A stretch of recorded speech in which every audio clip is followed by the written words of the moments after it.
মুন্সিগঞ্জের মুক্তারপুর সেতুর ১৯ নম্বর পিয়ার নৌযানের ধাক্কায় পিয়ারের নিরাপত্তা বেষ্টনীর দেয়াল ভেঙে গেছে, তবে কোনো ক্ষতি হয়েছে কিনা তা নিশ্চিত করা যায়নি।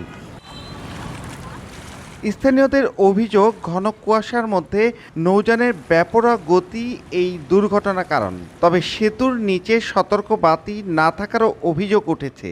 আমরা যখন আসি সতর্কভাবে আসি না, ওই যে আমরা ভালো চোখে দেখি না, তারপর আমরা নিজেরা সতর্ক থাকলে আমাদের এই ব্রিজটা রক্ষা পাবে। বেপরোয়া গতিতে চলাচল করে, চলাচলের গতিতে দেখেন কতগুলো যে বাউন্ডারিটা আছে, ওই বাউন্ডারিটা ভাঙতে ফেলাইছে। প্রতিনিয়ত নৌযানগুলা বেপরোয়াভাবে চালায়, এমনকি এটা কিন্তু একদিনে হয় না, এটা একটু একটু করে বাড়তে বাড়তে এ পর্যন্ত এই অবস্থায় আসছে। অভিযোগ অস্বীকার করে সেতু বিভাগ জানায় বিষয়টি খতিয়ে দেখা হচ্ছে।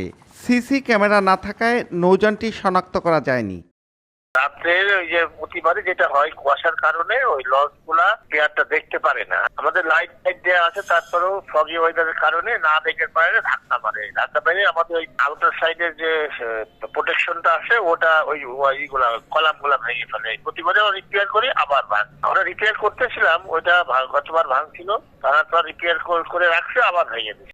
ধলেশ্বরী নদীর উপর ১৫২১ মিটার দীর্ঘ ২ লেনের মুক্তারপুর সেতু নির্মাণের পর ২০০৮ সালের ফেব্রুয়ারি থেকে ঢাকার সঙ্গে মুন্সিগঞ্জের সরাসরি যাতায়াত ব্যবস্থা গড়ে ওঠে।